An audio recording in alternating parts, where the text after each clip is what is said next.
बिस्मिल्लाहिर्रहमानिर्रहीम। अस्सलामु अलैकुम दोस्तों बात करते हैं सेहत के हवाले से ऐसी ख़वातीन या ऐसे अफराद जो बहुत ज़्यादा कमज़ोर हैं, मोटा होना चाहते हैं। वीडियो के अंदर हम सेहतमंद कैप्सूल के बारे में बात करेंगे कि इसका सही तरीक़ाकार इस्तेमाल क्या है और ऐसी ख़वातीन कौन सी ख़वातीन इसका इस्तेमाल कर सकती हैं, कौन सी ख़वातीन इसका इस्तेमाल नहीं कर सकती, कौन कितनी उम्र के लोग इसको इस्तेमाल कर सकते हैं।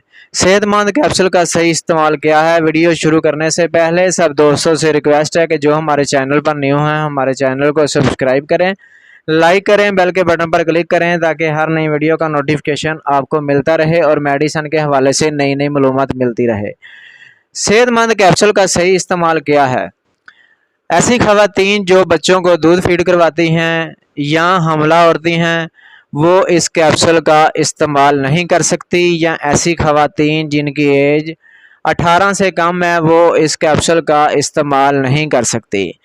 जो कमज़ोर हैं या मोटापापन है जिनको वो इस सेहतमंद कैप्सूल का इस्तेमाल हरगिज़ ना करें, या ऐसी ख़वातीन जो हड्डियों का ढांचा बन गई है वो इसका इस्तेमाल कर सकती हैं एक कैप्सूल सुबह एक शाम खाना खाने के बाद।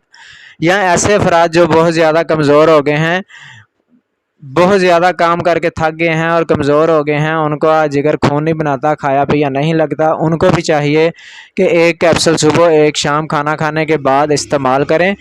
और इसकी प्राइस 290 रुपये है और ये बहुत ही आसानी के साथ आपको मेडिकल स्टोर से मिल जाएगा। ये एक कैप्सूल सुबह शाम खाने से, एक डब्बी खाने से इंशाल्लाह आपका वेट भी बढ़ेगा और जो ज़्यादा कमज़ोर हैं सेहतमंद भी हो जाएंगे और जिगर आपका खून बनाएगा।